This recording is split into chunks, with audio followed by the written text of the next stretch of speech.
two-part video series. I'm closing off the African American Empowerment series with the history of Black Wall Street. We're going to look into the history and what led up to its destruction.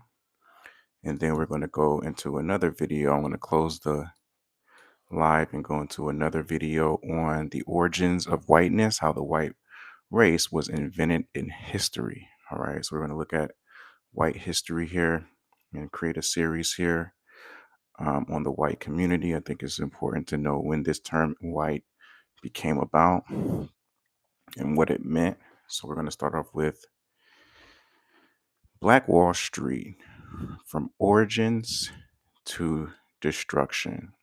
All right. So it says origins and location. Black Wall Street, known formerly as the Greenwood District of Tulsa, Oklahoma, was one of the most remarkable Black communities in American history.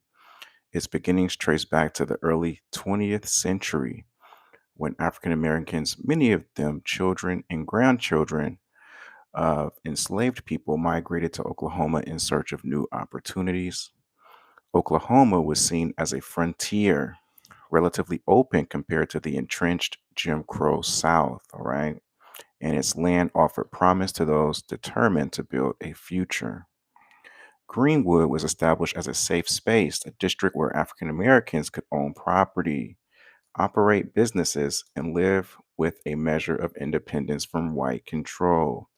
This community grew rapidly, guided by leaders who envisioned economic strength as the foundation of freedom.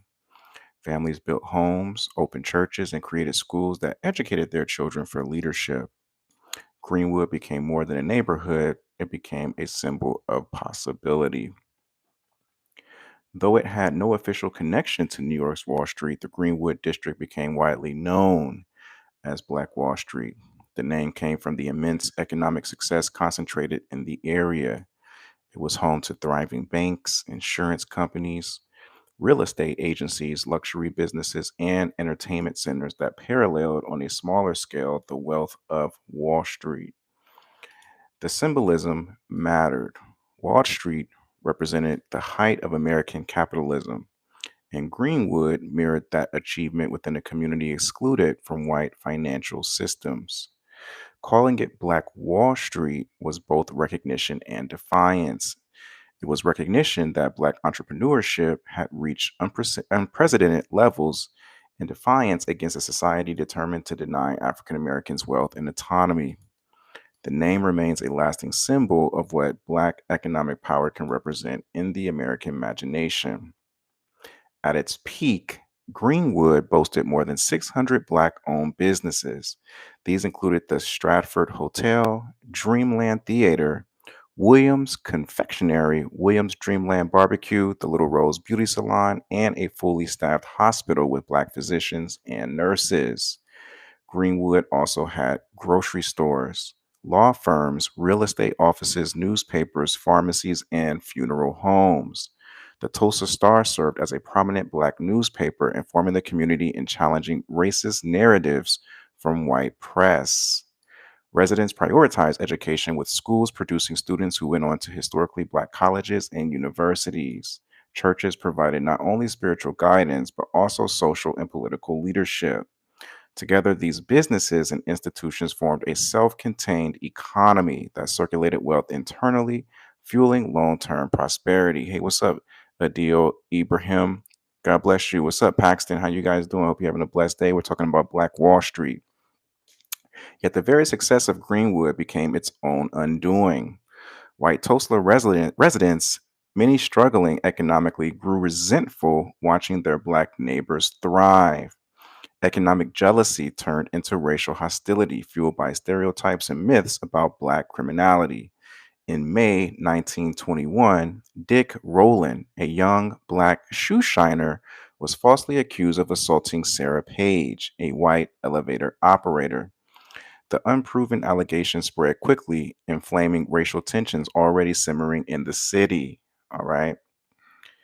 Armed white mobs gathered, and when Black men attempted to protect Rowland, the confrontation escalated into violence. Within 2 days, Greenwood was systemically burned, looted, and bombed, leaving hundreds dead and thousands displaced.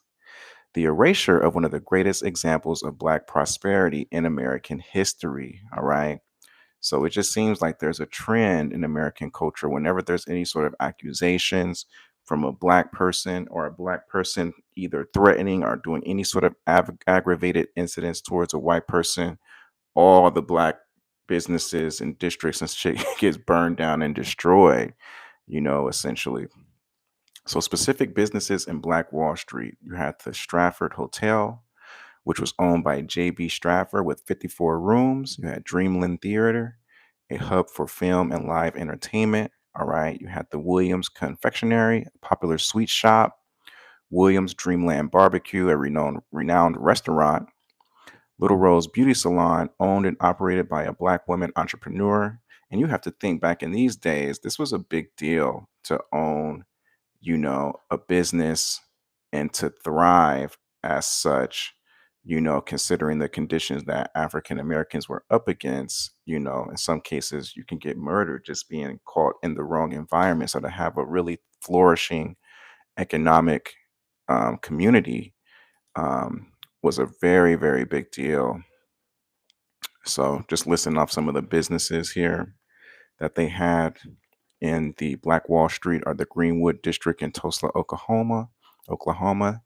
They had the Greenwood Hospital, staffed entirely by Black doctors and nurses, including Dr. A.C. Jackson. They had the Tulsa Star, a Black-owned newspaper, Black-owned banks and insurance companies that provided financial security and loans. All right, so we're going to break this down a little bit deeper and get into some of the origins of Black Wall Street. So, in the decades after the Civil War, African Americans faced oppressive systems of control, including Black codes, sharecropping, and Jim Crow laws.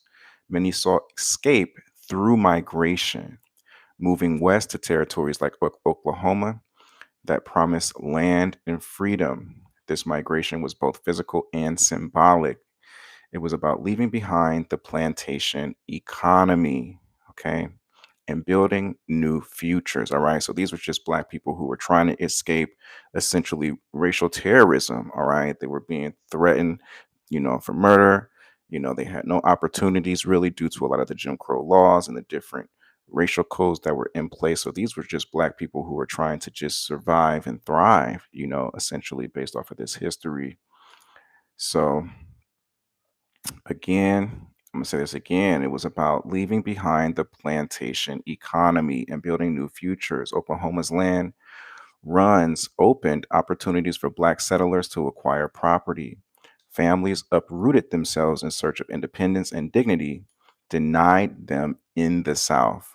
Greenwood emerged from this larger wave of movement, drawing ambitious Black families seeking a fresh start. It was one of the many settlements, but soon became the most prosperous. All right. The migration represented a turning point in African American history. Instead of remaining tied to white controlled labor, Black families envisioned entire communities owned and governed by themselves. Okay. Greenwood was born out of this dream, providing a place where entrepreneurship, education, and family life could thrive. Unlike the South, Oklahoma initially lacked entrenched racial hierarchies, okay, creating space for Black innovators and Black innovation. Over time, these settlers turned open land into a thriving district. Greenwood's foundation rested on courage, determination, and a refusal to accept second class citizenship. It became an enduring symbol of what formerly enslaved people and their descendants could build. All right. So these were a group of innovative, inspiring, and courageous Black folks who determined to create their own economy. All right. Instead of depending on an already sort of racialized economy, discriminatory, marginalized, state of life, they opted out to kind of create their own. All right. So O.W. Gurley's vision. O.W. Gurley, a wealthy African American entrepreneur, played a pivotal role in Greenwood's founding. He purchased 40 acres of land in Tulsa and sold lots exclusively to black buyers. All right. So a lot of this stuff starts with just owning land, okay, having real estate. O.W. Gurley. This was not simply a business decision, but a radical act of resistance. Gurley's plan ensured that Greenwood would remain a self sustained Black community, built and operated by African Americans. He himself opened a boarding house and grocery store, providing vital services to residents. His foresight created the physical and economic space for Greenwood's prosperity. All right, so he was a forerunner, O.W. Gurley, in the sort of prosperity of the Greenwood District by his sort of purchase of real estate, selling property to African Americans. So that way, this would be sort of like a you know, um, initiative, um, self-initiated, and a really proud piece of history for the African American community. So Gurley is remembered as one of the architects of Black Wall Street. Gurley's vision reflected the broader philosophy of self-reliance among African Americans in a world where whites denied access to capital and property. His efforts secured Black ownership. Greenwood's success vindicated his belief that autonomy was possible through land and commerce. Hundreds of businesses blossomed because of the foundation that he laid. He not only created space, but also modeled economic independence through his ventures. Gurley's story shows how intentional leadership can transform a community. All it takes is one person, all right? All it takes is one person to turn things around. So his role as a founder makes him central to Greenwood's rise. All right. So now we're going to go into the Stratford Hotel. The Stratford Hotel, owned by J.B. Stratford, was one of Greenwood's crown jewels. All right. With 54 rooms and luxurious accommodations, it rivaled the finest hotels in Tulsa. It offered first class service, modern amenities, and dignified space for Black travelers barred from white establishments. Stratford built the hotel as a monument to Black excellence and ambition. It became a gathering place for visitors and a source of pride for residents. Its success demonstrated the sophistication of Greenwood's economy. The hotel embodied the aspirations of Black Wall Street. Stratford himself was a strong advocate for Black independence. He argued that African Americans should build their own businesses rather than depend on white institutions. His hotel became living proof of that philosophy. Tragically, during the massacre, the Stratford Hotel was destroyed and Stratford himself fled Tulsa. He was later falsely accused of inciting violence but cleared of the charges. His story reflects both the heights of Black achievement and the violence designed to destroy it. The hotel remains one of the most iconic symbols of Greenwood's brilliance. Man, you gotta. It's. Hey, what's up? I don't want to pronounce your name. It's Mendez and Diego. Yeah, man. Thank you guys for joining the stream. I really appreciate you. Yeah, man, it just seems like black people couldn't escape just being accused by white people of doing something, right? And that makes you feel you ever been accused by shit you didn't do or just being around that, that's Satan too, man, the accuser. Now, if your ass is guilty, you're guilty, right? But just being around people that's constantly accusing you, hey, he did this, he did that. Hey man, I caught this man doing it. That shit just is annoying, right? Who want to be around people like that, right? It's like I can't stand a damn accuser, right? Like, if you're in the wrong, you're in the wrong. But gosh, no wonder black people were trying to get away from these white folks, man. It was just like every day, they're constantly being accused for something, and accusations between black and white people are a big deal. If a white person accuses you of some shit, it could cost your community, it could cost your business, it could cost your life. This isn't like elementary school accusations where you go sit in fucking timeout, right? And you can't eat M&Ms and Skittles. No, this is like if you get fucking accused by a white person, I can imagine back then your fucking heart is racing, you know? It's like that. Those accusations, man, from the white community held so much power. You didn't want white people to be accusing you of shit. All right. So it makes sense where it's like, hey, we're gonna open up our businesses and we're gonna open up our economic sort of situation over here. Cause for Lord forbid we open up businesses and we merge with these white folks. And last thing we did, that's the motherfucker. Last thing we did is somebody come in accusing us of something. We're trying to work and thrive, and so and so did this, so and so did that. Right? Accusations ruin your credibility. All right, especially when you got the deck stacked against you, and you already are the marginalized group. You already. I'm pretty sure there were black people who probably were doing wrong. You did not want accusations. It's not good for business. Man, I'm just seeing this history of just accusations, accusations, accusations, and results. Shit gets burned down. People have to die, right? So Dr. A.C. Jackson was one of Greenwood's most respected figures. A nationally renowned surgeon, he was praised even by white medical peers as one of the best in the country. His practice in Greenwood reflected the community's investment in education and professional achievement. Patients came from far beyond Tulsa to seek his care.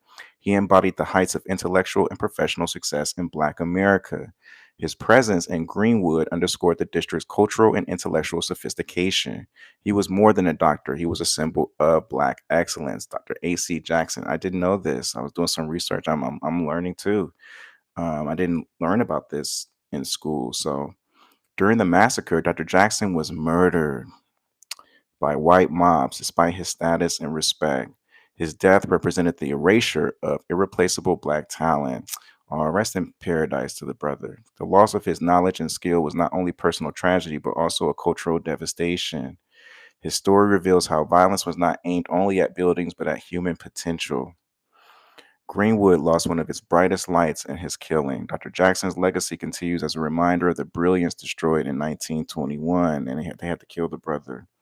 His life reflects both the triumph and tragedy of Black Wall Street.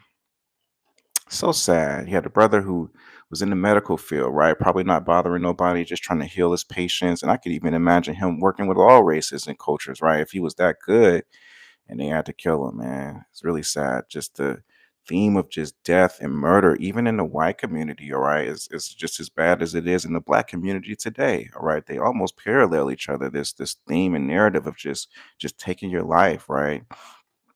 Economic ecosystem. One of the defining features of Black Wall Street was the way money circulated within the community. Historians estimate that the Black dollar changed hands nearly 19 times before leaving Greenwood. This meant that residents consistently supported Black owned businesses, keeping wealth within their own economic system. Grocery stores, barbershops, restaurants, theaters, and banks all thrived because residents invested in one another.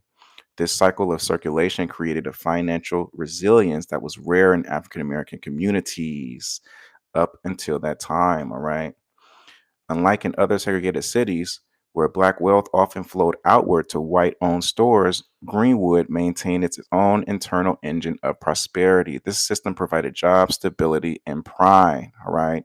The strength of Greenwood's economic system cannot be overstated. It proved that collective wealth building was possible even under the crushing weight of segregation. Businesses supported schools, churches, and cultural life, creating a web of interdependence. See, Black people can learn from this today.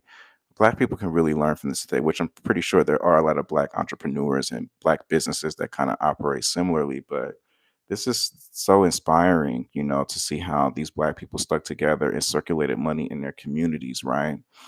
So entrepreneurs reinvested their profits into property and services, ensuring the community sustainability. Residents in turn developed a sense of loyalty to one another. See, that's what we're kind of missing right now in the Black community today. It's like the loyalty isn't there. It isn't as strong as it was back then. You have to believe. We talked about belief and fear, right? Belief comes with trust, credibility, and confidence in the entity that's being believed in.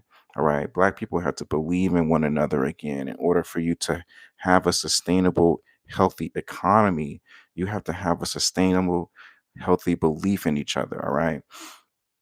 So it says residents in turn developed a sense of loyalty to one another.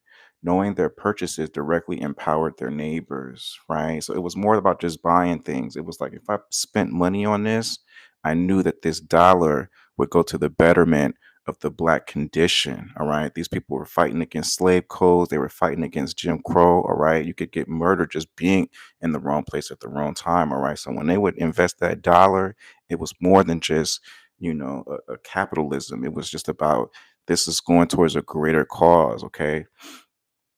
I like that. Residents in turn developed a sense of loyalty to one another, knowing their purchases directly empowered their neighbors. It's powerful. The ecosystem was not just financial, it was cultural, social, and political. Greenwood stood as evidence of what Black solidarity could produce in an otherwise hostile America. The Tulsa Star was Greenwood's most influential newspaper. It reported on local businesses, politics, and social issues, while also advocating for African American rights. The paper gave voice to Black concerns and countered the racist narratives circulated by white owned press. It offered a platform for discussion, debate, and vision within the community. For many residents, it was both a source of news and a symbol of independence. Having a Black-owned media outlet meant controlling the narrative of one's own community. The Tulsa Star reinforced Greenwood's identity as an empowered district. This is how I look at the business channel. Salute to the business, man. He's like our Tulsa Star, man. He really is, and he really is conscious and intentional about controlling the narrative. Salute to that brother, man. I can't salute to him enough. And all the other brothers too, and women that are out there fighting and creating their own narratives. I can't think of her name, Yvette, and just all of you guys, really just holding us down. So it says beyond Greenwood, the newspaper connected residents to the larger struggle for Black rights nationwide. It reported on issues of segregation, lynching, and the broader movement for civil rights. This kept Greenwood residents aware of their place in a national struggle. All right. The press also provided information that helped businesses and institutions thrive, from advertisements to political updates. It played a vital role in uniting the community through shared knowledge. Even the Star Report, salute to the Star Report too. I know sometimes he doesn't like being called brother, and he has his own belief system, but he puts a lot of Black history and knowledge and things out there too for the community. So I appreciate that. So it says the existence of a Black newspaper in Greenwood demonstrated that economic strength was accompanied by cultural and intellectual development. Media, such as business, was a cornerstone of Black Wall Street. Okay. Education was central to Greenwood's vision. Schools staffed by dedicated Black teachers provided high quality instruction to children of all backgrounds. Parents emphasized learning as a pathway to future independence. Many families saved to send their children to historically Black colleges and universities, believing that education was a key to breaking cycles of poverty. Literacy and knowledge were celebrated as forms of liberation. Greenwood schools became incubators for the next generation of leaders. The community's emphasis on education made it a cultural beacon. This commitment to education also challenged prevailing stereotypes. In an era when racist myths portrayed African Americans as disinterested in learning, Greenwood stood as a direct rebuttal. Teachers nurtured pride, resilience, and ambition in their students. Schools were often supported by businesses and churches, reflecting a community wide investment in the future. The pursuit of knowledge created an atmosphere of hope and determination. Education tied directly to the district's prosperity, as an educated youth contributed to business and culture. Greenwood's intellectual achievements made it a model for Black communities across America. We need to hear more about this. Did they ever make a Black Wall Street movie or a Greenwood District movie? That would be good for today's economy. Oh my gosh, they need to make a movie about this, like a current movie. So, jealousy from White Tulsa. While Greenwood thrived, White Tulsa was not blind to its success. Many white residents worked low paying jobs and lived in conditions far below those of their Black neighbors. They watched as Greenwood residents drove cars, wore fine clothing, and invested in businesses. The sight of African Americans living better than whites fueled resentment. This jealousy was compounded by racist ideology, which claimed Black people were inferior. The reality of Greenwood directly contradicted those beliefs. Economic success made Greenwood a target. All right. So, them just thriving right? They're seeing these black folks walking around with fine clothing, they're driving nice cars, right? Because I mean, if you're keeping that black money circulated, and if this is sort of, prosperous as I'm imagining it to be, these black folks have some nice shit, right? And um that jealousy, right? So this resentment simmered for years before finally exploding in 1921. Greenwood's prosperity became symbolic of black independence, something deeply threatening to white supremacy. See, this is why they want these elitists, these evil powers that be. They want a lot of your black money going into a lot of these institutions that are non-black. They want you continuously spending money on different cultures, different communities, because they know if you power the fuck up and you black people come together and you unite your resources and you actually have that faith and that belief in each other, it's gonna create, like a sense of a trigger in a way to other communities who are just really resentful anyway towards black success. Okay, so it says. Greenwood's prosperity became symbolic of black independence, something deeply threatening to white supremacy.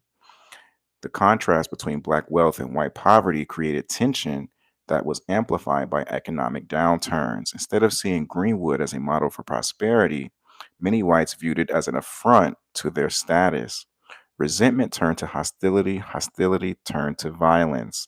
The underlying cause of the massacre was a toxic mix of jealousy and racism. Greenwood was destroyed not because it failed, but because it succeeded. The immediate spark of the massacre came from an accusation against a young black man named Dick Rowland.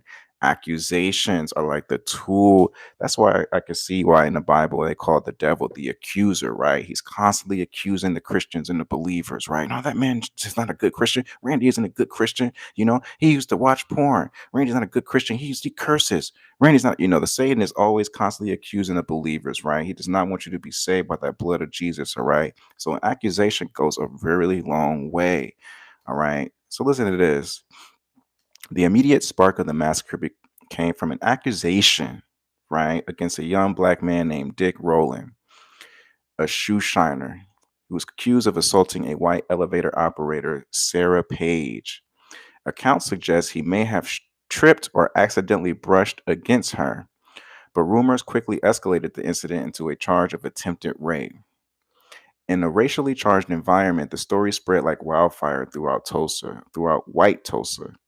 Newspapers fanned the flames with inflammatory headlines. Inflammatory headlines. By evening, white mobs had gathered outside the courthouse demanding Rowland's lynching. The stage was set for disaster. That's what I'm telling you, man.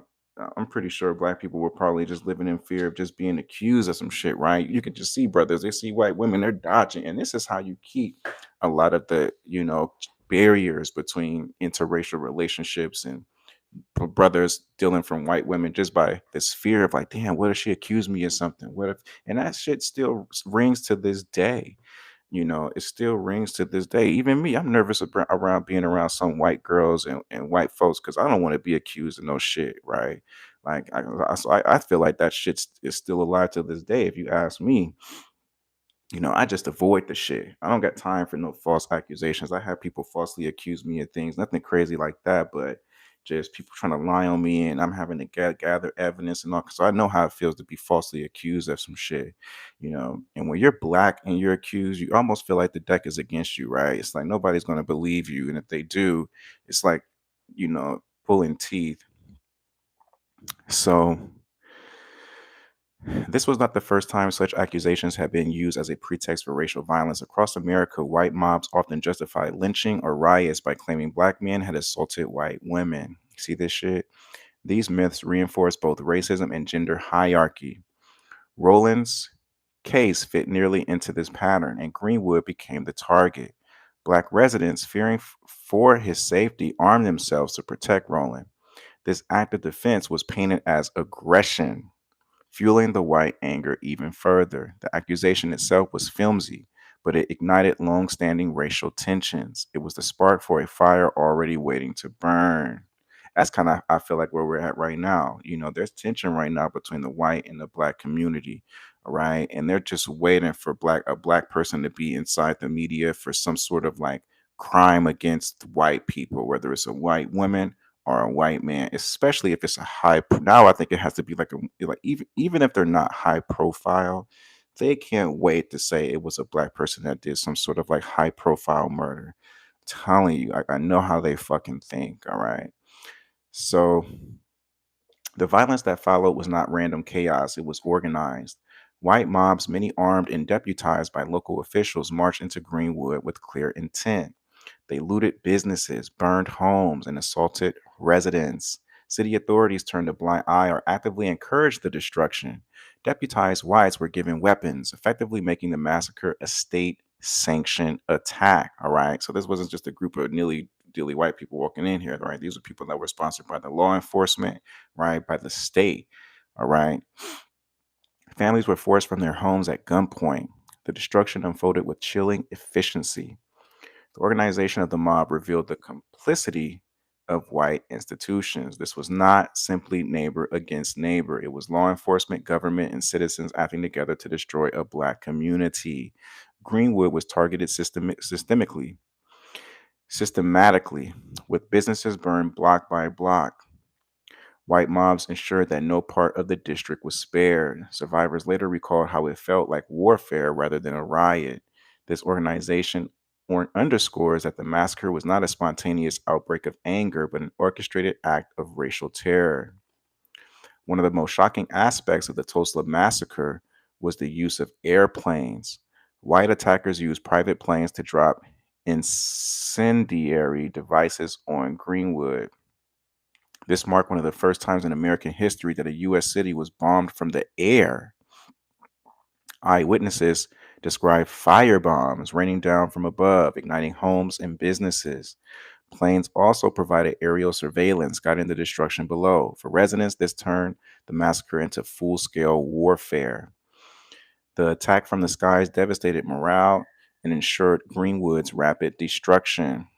The use of planes shows the extreme measures whites took to annihilate Greenwood.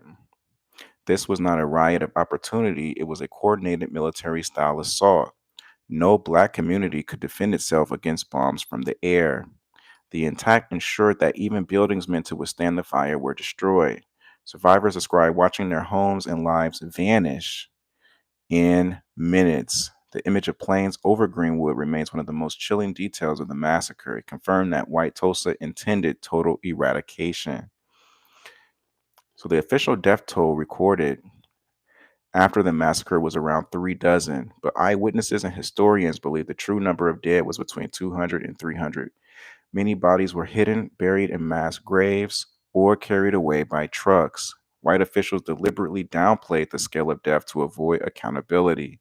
Families never learned the fate of many loved ones. For decades, the official story insisted that only a small number had died. This suppression added another layer of trauma. The truth of the massacre's death toll has only recently come to light. Archaeologists and researchers continue to uncover evidence of mass graves in Tulsa. Survivors long insisted that the destruction was far greater than officials admitted. By silencing the scale of death, Tulsa leaders attempted to erase history itself. The deliberate undercount reveals how white supremacy extended beyond violence to memory. The victims were not only killed, but also erased. This made the massacre both physical destruction and historical erasure. For survivors recounted that bodies of massacre victims were dumped into mass graves. These graves were unmarked and hidden, often in cemeteries or outlying areas. The goal was to dispose of evidence and minimize public knowledge of the massacre's scale. Families were denied proper burials, compounding their grief. For decades, the existence of these graves were dismissed or ignored. Only in recent years has serious investigation into their locations begun. The discovery of these graves confirms survivor testimonies that have been long silenced. So mass graves are a stark reminder of the massacre's brutality. They symbolize both the violence of the killings and the attempt to erase them. Communities that lose their dead in such ways endure compounded trauma. The graves represent not only lost lives, but also lost memory. By hiding the bodies, Tulsa attempted to bury accountability. The search for these graves continues till this day, reflecting the unfinished work of truth and reconciliation. Their presence anchors the massacre in reality beyond denial. Hey, what's up, Lee? After the massacre, many black business owners filed insurance claims for their destroyed properties. However, nearly all of these claims were denied under riot clauses that excluded coverage for damages caused by civil unrest. This legal loophole ensured that families who had invested everything into their businesses received no compensation. Years of savings, sweat, and vision were wiped away overnight. The denial of claims was devastating because insurance had been one of the safeguards against disaster. Instead of protection, the system reinforced injustice. The refusal to pay destroyed hopes of rebuilding at a scale. The denials reflected how financial institutions align with white supremacy. Insurance companies used technicalities to avoid responsibility, effectively collaborating in Greenwood's erasure. Wealth that might have been passed down for generations was extinguished in an instant. Families who had worked tirelessly to build independence were forced back into poverty. The injustice was not only in the burning, but in the refusal to repair. This outcome demonstrates how systemic racism often operates in bureaucratic silence rather than open violence. Greenwood's legacy was stolen in both fire and paper. Okay. During the massacre, Tulsa police failed to protect Greenwood's residents. Instead, they arrested black residents while ignoring or even assisting white rioters. Some officers deputized white men, arming them to attack the community. City officials stood by as Greenwood burned, refusing to intervene. The complicity of local authorities made the massacre possible. Law enforcement was not neutral, it was part of the assault. Greenwood was destroyed with official sanction. This complicity reveals how institutions of power served white supremacy. Police who were sworn to protect turned their authority against the very citizens most in need. Government leaders did nothing to stop the violence and later participated in covering it up. The absence of justice after the massacre confirmed their role in protecting perpetrators, not victims. For survivors, trust in public institutions was shattered forever. The state had revealed itself as an enemy. Greenwood's fall was not only due to mobs, but also to official betrayal. After the massacre, more than 10,000 black residents were left homeless. Families lived in tents for months, trying to survive without food, clothing, or shelter. Churches and relief organizations provided limited aid, but conditions remained desperate. Many residents had lost everything: homes, businesses, savings, and family members. This displacement was both physical and psychological. Survivors carried the weight of trauma alongside poverty. Greenwood's vibrant life was replaced with devastation. All right. Displacement also fractured the community's cohesion. Families scattered, with some leaving Tulsa entirely, never to return. Those who stayed struggled to rebuild in the face of continued hostility. The tents became symbols of both survival and loss, a stark contrast to the prosperity that once defined Greenwood. For children growing up after the massacre, memories of tents replaced memories of theaters and hotels. The destruction had long term consequences that stretched far beyond 1921. Greenwood's identity was permanently altered by forced displacement. For decades, the Tulsa Massacre was absent from history books. Yeah, I didn't learn about this shit. And what's up, Farrell? Good to see you, man. I didn't learn about this in any of my education at all. At all. When people would talk about Black Wall Street, I didn't know what they were talking about, So I mean, of course, I could have done my own research, but yeah, I don't remember seeing this in the history books. So for decades, the Tulsa Massacre was absent from history books. Even in Oklahoma, schools refused to teach about Greenwood's destruction. Generations of students grew up unaware of what happened in their own state. Survivors often remained silent, fearing retaliation or shame. This silence was not accidental; it was deliberate erasure. Okay, the massacre became one of America's best kept secrets. Greenwood's story nearly vanished from public memory. The absence of this history in schools perpetuated injustice. Without acknowledgement, the suffering of survivors was compounded by denial. White Tulsa preserved its image while suppressing its crimes. Black voices were marginalized once again. This time in education, it wasn't until the late 20th century that serious efforts were made to reintroduce the massacre into public consciousness. The silence created deep gaps in America's understanding of race and history. The erasure of Greenwood became part of the massacre itself. All right. Despite the devastation, survivors of Greenwood demonstrated extraordinary resilience. Some rebuilt businesses and homes even without insurance payouts or government support. Churches reopened, schools were restored, and a sense of community returned.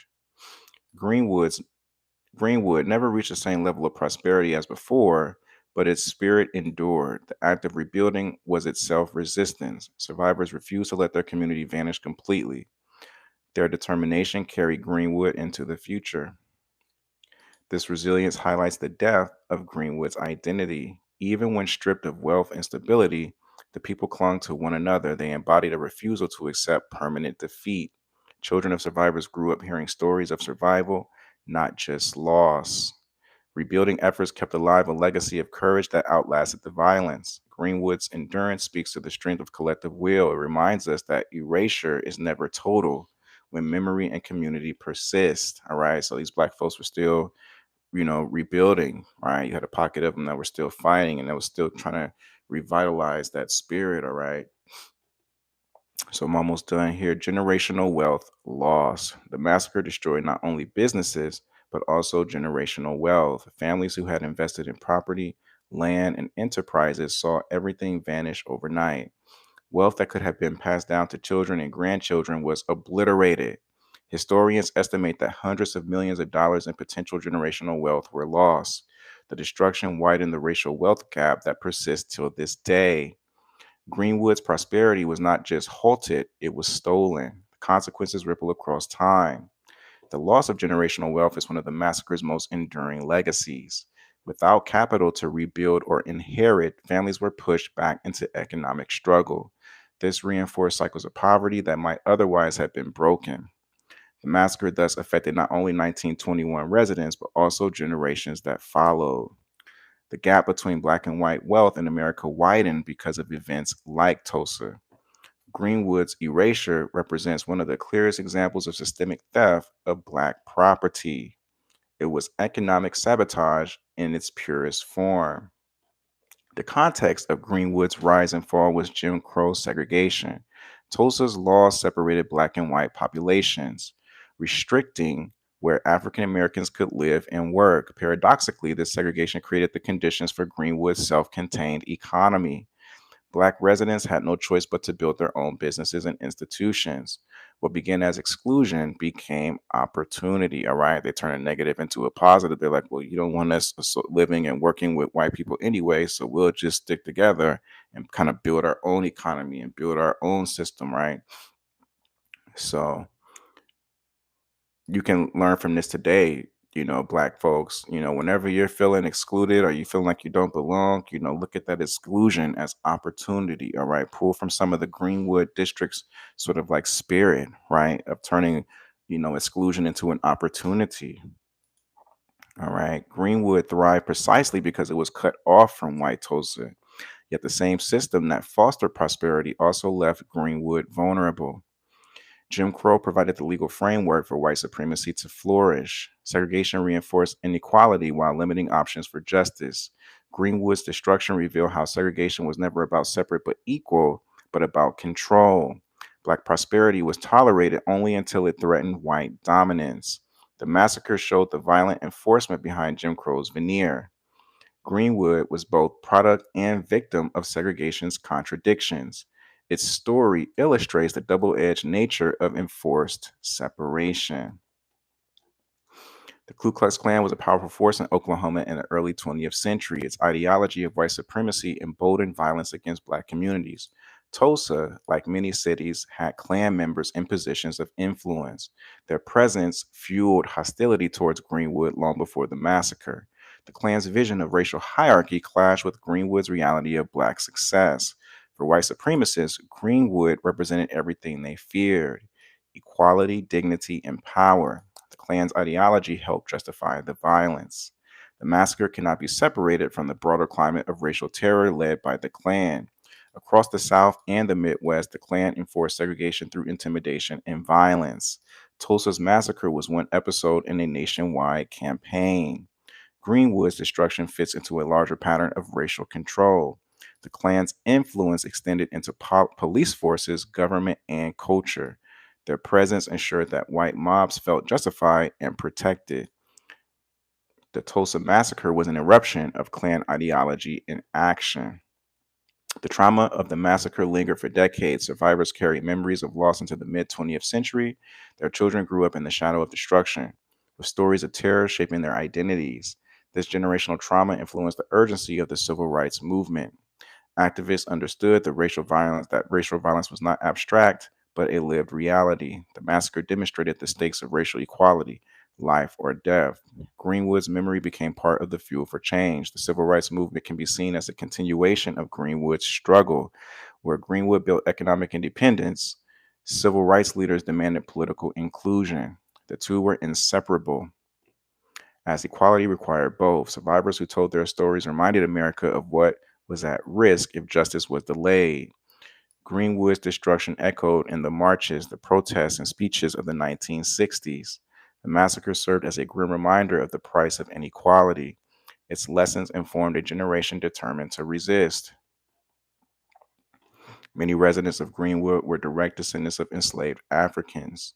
Their families had never received reparations or compensation for centuries of unpaid labor. Greenwood became their attempt at creating reparation for themselves through land and enterprise. It was a community built on resilience in the face of historical theft. The wealth of Greenwood represented freedom earned, not granted. For descendants of slavery, Greenwood was a dream realized. It symbolized justice long denied. All right. So the massacre shattered the dream in one act of violence. In a cruel irony, the descendants of enslaved people were once again stripped of wealth.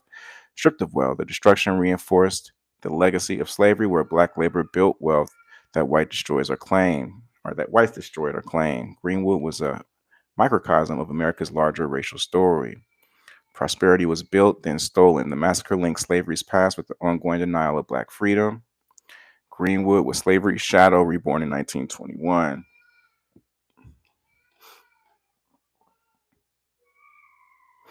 So for decades, Greenwood's story was buried, but in recent years, documentaries, museums, and official investigations have brought it back into public awareness. Memorials now honor the victims and survivors. Schools in Oklahoma have begun teaching the massacre as part of state history. The centennial of the massacre in 2021 sparked renewed interest nationwide. Survivors and descendants testified publicly, breaking generations of silence. Greenwood is finally recognized as central to Americans' racial history. All right, the recognition is long overdue but significant. It ensures that the massacre cannot be erased again. Public acknowledgement validates survivors' experiences and restores dignity to the community. All right. The demand for reparations remains central to Greenwood's legacy. Survivors and descendants argue that justice requires not only acknowledgement but repair. Generational wealth was destroyed, and its absence continues to shape inequality today. Lawsuits and campaigns call for compensation to families and investment in the Greenwood community. Reparations would recognize that the massacre was not just violence but theft. Restoring even part of what was lost is seen as moral obligation. The debate remains active and unresolved. Reparations connect Greenwood's story to the national conversation about racial justice. They raise questions about how America addresses the legacies of slavery, segregation, and systemic theft. Greenwood offers a clear example of measurable loss, making the case for reparations undeniable. The massacre was not a natural disaster, but an intentional crime. Repairing its consequences requires more than words. The reparations debate ensures that Greenwood's story remains urgent.